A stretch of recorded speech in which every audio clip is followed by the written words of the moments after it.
Hello my dear friends, मैं anal sir आप सभी लोगों का पुनः आपके अपने चैनल एडीएम एजुकेशन हब में स्वागत करता हूं। दोस्तों, आज हम लोग पढ़ने वाले हैं एजुकेशनल डेवलपमेंट का एक बहुत ही महत्वपूर्ण टॉपिक, जिसका शीर्षक होगा एजुकेशनल डेवलपमेंट ड्यूरिंग, या हम ये कहें कि एजुकेशनल डेवलपमेंट फ्रॉम 1948 टू 2005।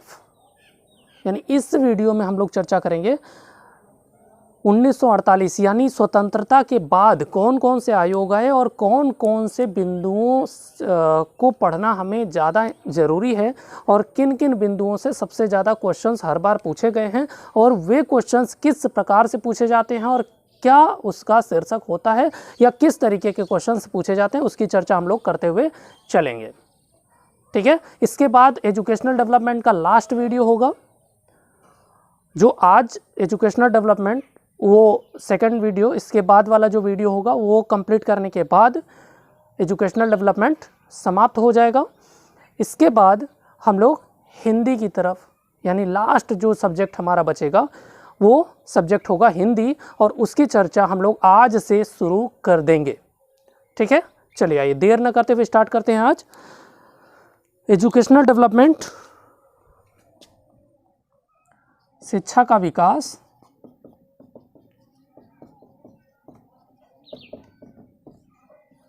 स्वतंत्रता के बाद, स्वतंत्रता के बाद। ठीक है, स्वतंत्रता के बाद हमारा देश जो है स्वतंत्र हो गया था 1947 में। इसके बाद जो है उस पर शिक्षा पर बल दिया जाने लगा था। उस समय महसूस किया गया कि हमें किस प्रकार की एजुकेशन देनी चाहिए। तो हालांकि ये चाहिए होता है कि किसी भी देश की जो शिक्षा व्यवस्था है वो प्रारंभिक शिक्षा व्यवस्था से मजबूत होती हुई आगे बढ़ती है। प्राथमिक एजुकेशन, फिर इसके बाद उसकी माध्यमिक शिक्षा, फिर इसके बाद उसकी कॉलेज की एजुकेशन, इसके बाद उसकी यूनिवर्सिटी एजुकेशन, इस तरीके से बढ़ना चाहिए था। लेकिन स्वतंत्रता के तुरंत बाद हमारा एक आयोग बना जो विश्वविद्यालय शिक्षा आयोग के नाम से जाना गया। विश्वविद्यालय शिक्षा आयोग, जिसके अध्यक्ष थे DS कोठारी, राधा कृष्णन। ठीक है, उन्हीं के नाम पे जो पहला आयोग बना था, उन्हीं के नाम पर क्या था, उन्हीं के नाम पर उसको राधा कृष्णन आयोग भी कहा जाता है। ठीक है, तो 1948-49 में क्या हुआ, एक राधा कृष्णन आयोग बना, राधा कृष्णन आयोग, जिसे हम विश्वविद्यालय शिक्षा आयोग भी कहते हैं। ठीक है, विश्वविद्यालय शिक्षा आयोग। इस आयोग में जो कॉलेज के स्तर के यानी हायर एजुकेशन की बात की गई, यानी सबसे पहले जो स्वतंत्रता के बाद शिक्षा की बात किस क्षेत्र में की गई, तो वो की गई उच्च शिक्षा के क्षेत्र में सबसे पहले बात की गई। किस सन में शिक्षा की व्यवस्था शुरू की गई अपने स्वतंत्रता के बाद, तो वो शुरू की गई 1948 से 49 के आसपास। 48-49 में एक कमेटी बनी, एक आयोग आया और उस आयोग के तहत शिक्षा का प्रारंभ यहाँ पर हुआ। ठीक है, उसके बाद इसका जो एक मुख्य विशेषता है वो ग्रामीण, जो आपके ग्रामीण विश्वविद्यालयों या कृषि विश्वविद्यालयों की स्थापना इसी आयोग की संस्तुति के आधार पर हुई। कृषि विश्वविद्यालयों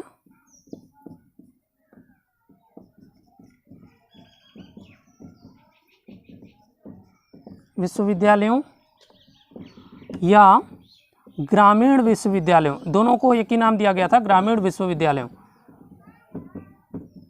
क्वेश्चन आ जाता है कि ग्रामीण विश्वविद्यालयों की स्थापना की बात सर्वप्रथम किस आयोग ने की थी, तो राधा कृष्णन आयोग ने की थी। कृषि विश्वविद्यालयों की बात सबसे पहले किसने करी थी, तो वो की थी राधा कृष्णन आयोग ने। ठीक है, इसके बाद दूसरा आयोग बना 1952-53 में, 1952-53 में, जिसका जो कि माध्यमिक शिक्षा आयोग के नाम से प्रसिद्ध हुआ। माध्यमिक शिक्षा आयोग जो जिसके अध्यक्ष थे मुदालियर, ठीक है। इसीलिए इसको जो है मुदालियर आयोग भी कहते हैं, आयोग भी इसको कहा जाता है, मुदालियर आयोग भी इसको कहा जाता है। मुदालियर आयोग में बहुत सारी बातें हुई और मुदालियर आयोग के बाद बहुत सारे पॉइंट्स आते हैं जिनको हमें याद रखना है, जिनसे क्वेश्चंस कई बार पूछे गए हैं। जैसे 1953 में यूजीसी की स्थापना का होना, 1953 में यूजीसी की स्थापना, यूनिवर्सिटी ग्रांट कमीशन की स्थापना, उसके बाद त्रिभाषा सूत्र 1956 में कैब के द्वारा, cab central advisory board of education, ये आ जाता है, इसका फुल फॉर्म पूछता है, कैब का फुल फॉर्म CABE, इसका फुल फॉर्म पूछता है, तो इसका फुल फॉर्म होगा central advisory board of education. और इसके साथ ही साथ central advisory board of education की स्थापना, केंद्रीय शिक्षा सलाहकार बोर्ड की स्थापना कब हुई थी, ये हमने कल आपको बताया था 1921 में, ठीक है। तो इसी ने संस्तुति दी थी त्रिभाषा सूत्र को, त्रिभाषा सूत्र की बात सबसे पहले, या त्रिभाषा सूत्र लागू किसने किया, तो सबसे पहले लागू करने का जो काम किया है वो कैब ने किया, या कैब ने सुझाव दिया था त्रिभाषा सूत्र का सबसे पहले, ठीक है। जब भी आएगा कि त्रिभाषा सूत्र की बात किसने करी है, तो कैब ने करी है, कैब ने करी है, CABE central advisory board of education, okay. Central advisory board of education की स्थापना सबसे पहले कब हुई थी, 1921 में, ओके। कई बार संशोधन भी हुआ इसमें, कैब में संशोधन से क्वेश्चंस नहीं आते, इसलिए हम उस पर चर्चा नहीं करेंगे, जहां से क्वेश्चंस आते हैं उसकी ही केवल चर्चा करेंगे हम लोग। इसके बाद 1961 में NCERT की स्थापना हो गई, NCERT की national council educational research and training, ठीक है। इसकी स्थापना 1961 में हो गई। इसके बाद फिर हम लोग जब आगे बढ़ते हैं तो 1961 के बाद 1968 में एक राष्ट्रीय शिक्षा नीति आई, 1968 में, या उसके पहले कोठारी कमीशन आया, 1961 के बाद 1964-66 में एक कोठारी कमीशन आया, उसकी चर्चा हम लोग कर लेते हैं। एक सीक्वेंस में रहेगा तो ज़्यादा आसानी से आपको चीज़ें समझ में आएंगी और वो याद रहेगा।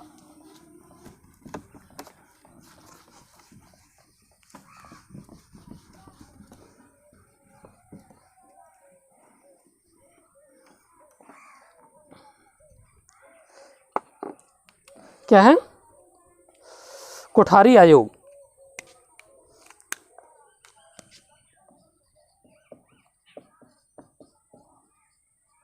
कोठारी आयोग 1964 से 1966, ठीक है। 1964 से 1966 ये जो है कोठारी कमीशन की स्थापना हुई। कोठारी कमीशन के जो अध्यक्ष थे वो क्या थे, DS कोठारी थे, और इसको जो है शिक्षा आयोग के नाम से भी जानते हैं, इसको जो है शिक्षा आयोग के नाम से भी जानते हैं, शिक्षा आयोग, ठीक है।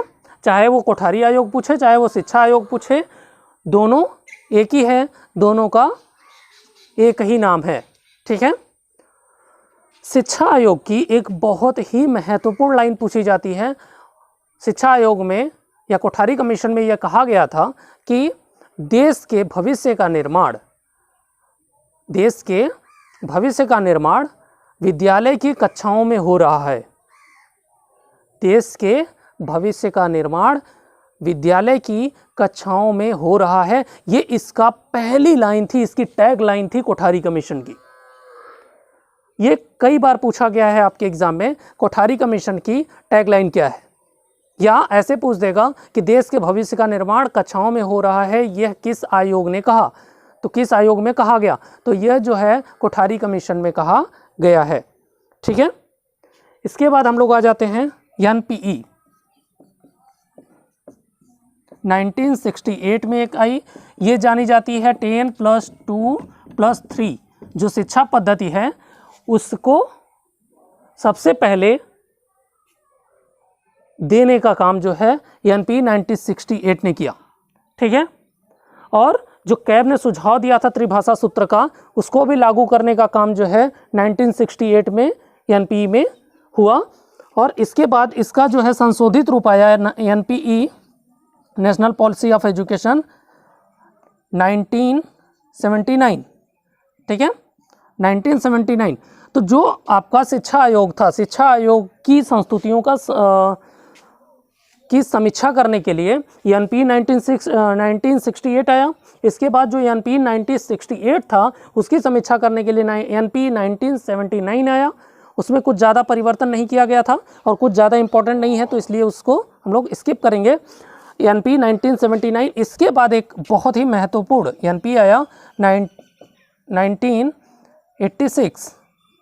इससे बहुत सारे क्वेश्चंस हर साल पूछे जाते हैं और हर बार पूछे जाते हैं। जैसे इसमें बहुत सारी बातें की गई, जैसे मान लीजिए जैसे operation black board. Operation black board की संकल्पना सबसे पहले किस में दी गई थी? ऑपरेशन ब्लैक बोर्ड किस स्तर की एजुकेशन सिस्टम में लागू होना था? तो ऑपरेशन ब्लैक बोर्ड जो है प्राथमिक स्तर की एजुकेशन में लागू होना था। और ऑपरेशन ब्लैक बोर्ड सन 1987-88 में आया। ठीक है, इसके अंतर्गत ऑपरेशन ब्लैक बोर्ड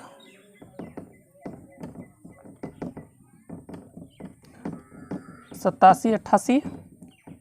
ठीक है, इसके बाद गति निर्धारक विद्यालय, जिसको हम जो है पेस सेटिंग स्कूल्स,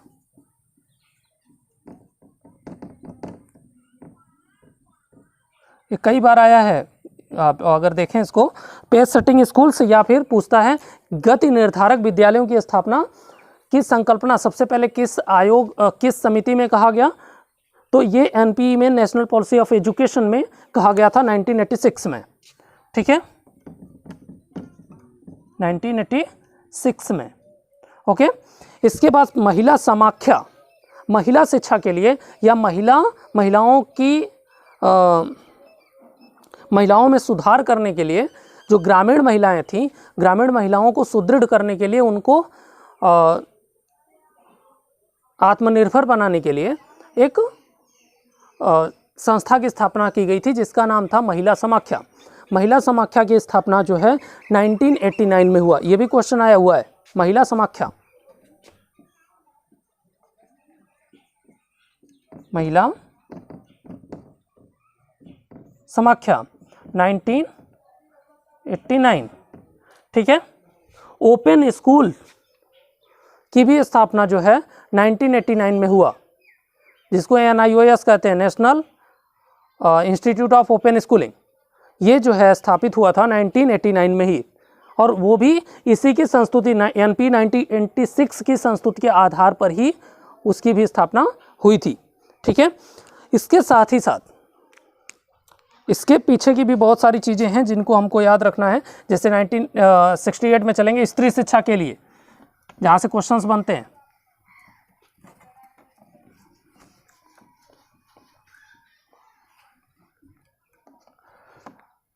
एक समिति बनी थी, हंसा मेहता समिति। हंसा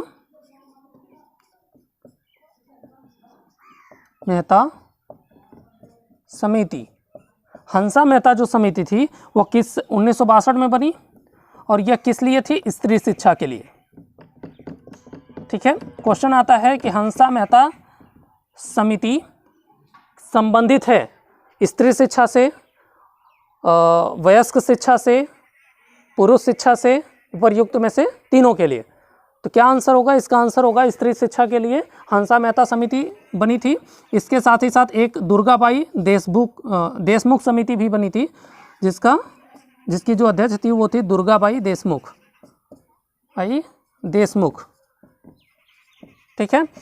क्वेश्चन आता है दुर्गाबाई देशमुख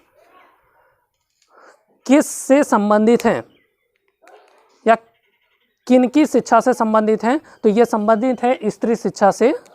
ठीक है, दुर्गाबाई देशमुख स्त्री शिक्षा। आई होप ये दो चीज़ें आपके कई बार एग्जाम में पूछी गई हैं, तो ये बहुत अच्छी तरीके से रट लीजिएगा। इसके साथ ही साथ अब हम लोग आगे चलते हैं सीधे आचार्य राममूर्ति समिति।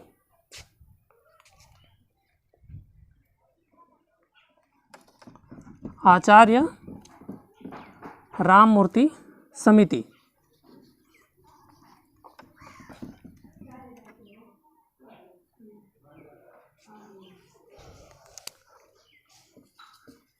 आचार्य राममूर्ति समिति। ठीक है, आचार्य राममूर्ति जो समिति थी वो बनी थी 1990 में।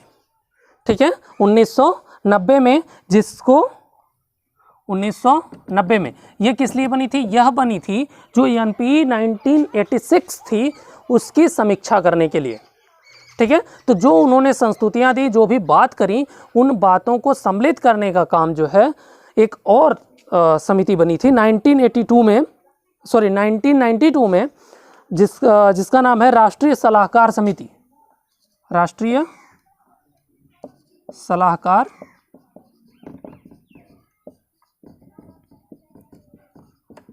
समिति 1992। ठीक है, 1992। फिर एक और जो है संशोधित राष्ट्रीय शिक्षा नीति आई थी। राष्ट्रीय शिक्षा नीति तो हो गई, ये दोनों लोग मिलकर के, ये दोनों जो एक और बना था समिति बनी, और फिर ये राममूर्ति समिति बनी। ये लोग जो है मिल करके उसकी समीक्षा किए। समीक्षा करने के बाद उसमें जो त्रुटियां थी, जो कुछ उसमें और ऐड करना था, उसको ऐड करके न्यू एजुकेशन पॉलिसी आई 1992 में, नई राष्ट्रीय शिक्षा नीति।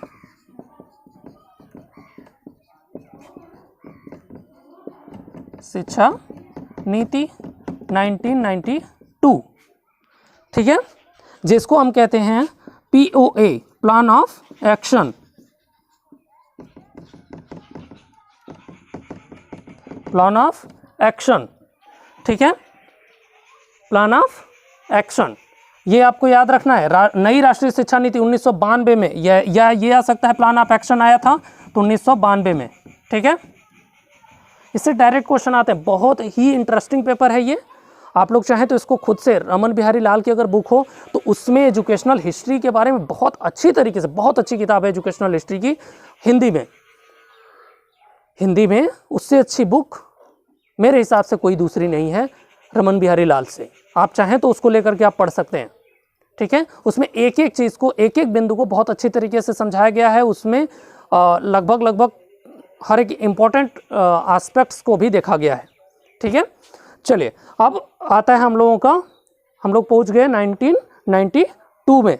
फिर इसके बाद आपका आ जाइए सीधे, देख लेते हैं हम लोग क्या क्या आया था। SSA आया था, सर्व शिक्षा अभियान 2001 में। फिर RMSA 2009 में। फिर जो है रूसा आया, इसका फुल फॉर्म पूछता है, ये सन नहीं पूछता है कि किस सन में आया, बस SSA का फुल फॉर्म सर्व शिक्षा अभियान, RMSA का राष्ट्रीय माध्यमिक शिक्षा अभियान, रूसा का राष्ट्रीय यूनिवर्सिटी शिक्षा अभियान। ठीक है, रूसा। और 2005 में एक राष्ट्रीय ज्ञान आयोग की स्थापना हुई थी, ज्ञान आयोग। ठीक है, ये रही आपकी टोटल हिस्ट्री 1948 से लेकर के, यानी 1947 से लेकर के 2005 तक क्या क्या परिवर्तन हुआ था, क्या क्या चीज़ें इसमें जोड़ी गई और किन किन बातों पर बल दिया गया, कौन कौन से पॉइंट इंपॉर्टेंट हैं, उन सारी बातों को हम लोगों ने इस वीडियो में डिस्कस कर लिया है। अब हम लोग जो नेक्स्ट वीडियो बनाएंगे उसमें 2005 से लेकर के 2020 तक क्या क्या परिवर्तन हुए, क्या क्या संशोधन हुए, क्या क्या चीज़ें इंपॉर्टेंट हैं, उसकी चर्चा हम लोग नेक्स्ट वीडियो में करेंगे। चलिए, आई होप आप लोगों के लिए वीडियो काफ़ी इन्फॉर्मेटिव होगा, काफ़ी हेल्पफुल होगा आप लोगों के BHU MED एंट्रेंस में। उम्मीद करता हूँ वीडियो अच्छा लगा होगा, प्रयास अच्छा लग रहा होगा। तो प्लीज़ लाइक शेयर कमेंट करना नहीं भूलिएगा, और चैनल पर नए हो तो सब्सक्राइब करना नहीं भूलिएगा। फिर मिलते हैं हम लोग नेक्स्ट वीडियो में। Bye bye, take care, all the best.